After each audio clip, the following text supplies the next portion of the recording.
Барлықтарыңызға қайырлы күн достар, менің арнама қош келдіңіздер.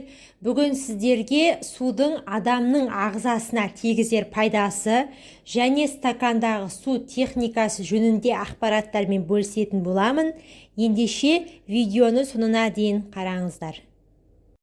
Суды дұрыс ішудің бірнеше ережесін білсеңіз, оның пайдасын еселеуге болады.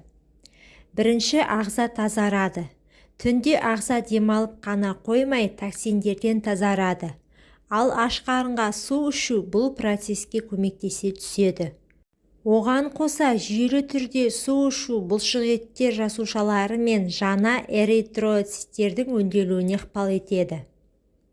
Екінші, көңіл-күй жақсарады.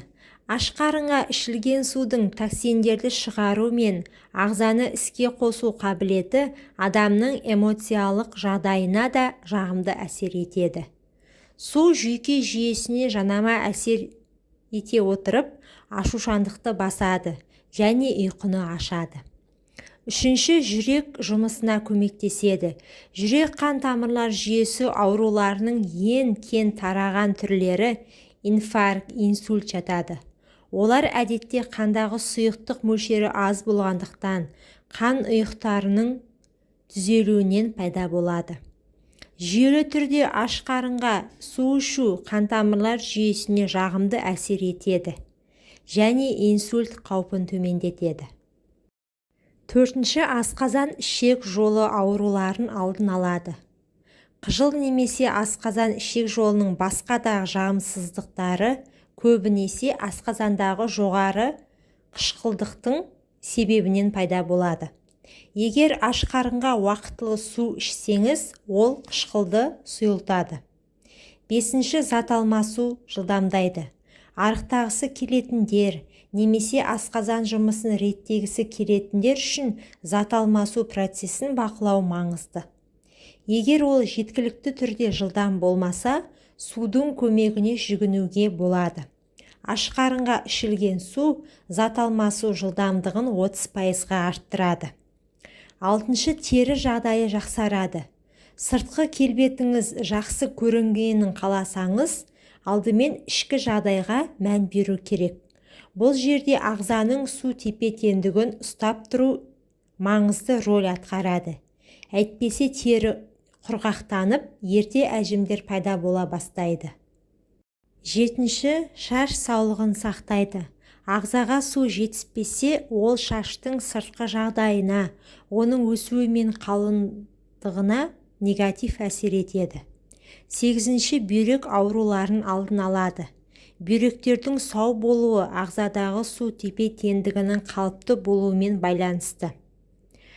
Аш қарынға және күні бойы уақытылы су ішіп тұру зәр мөлшерін арттырады.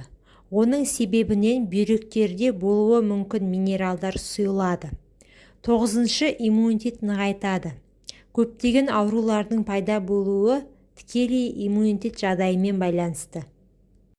Стакандағы су техникасы. Су техникасының бірнеше жасалу жолдары бар.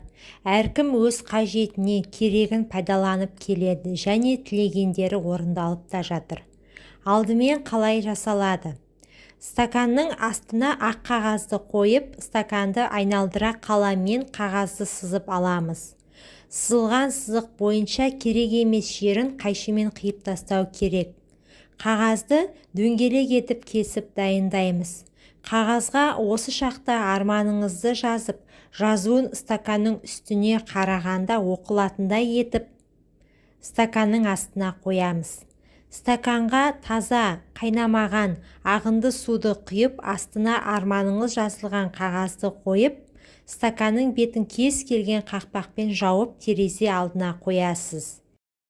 Терезе алдына кешке жатарда қойып, таңертең ерте тұрып, стакандағы суды оң қолыңызбен ұстап, сол қолыңызбен астындағы қағазды ұстап, дауыстап, арманыңызды айтып отырып, асықпай ішесіз.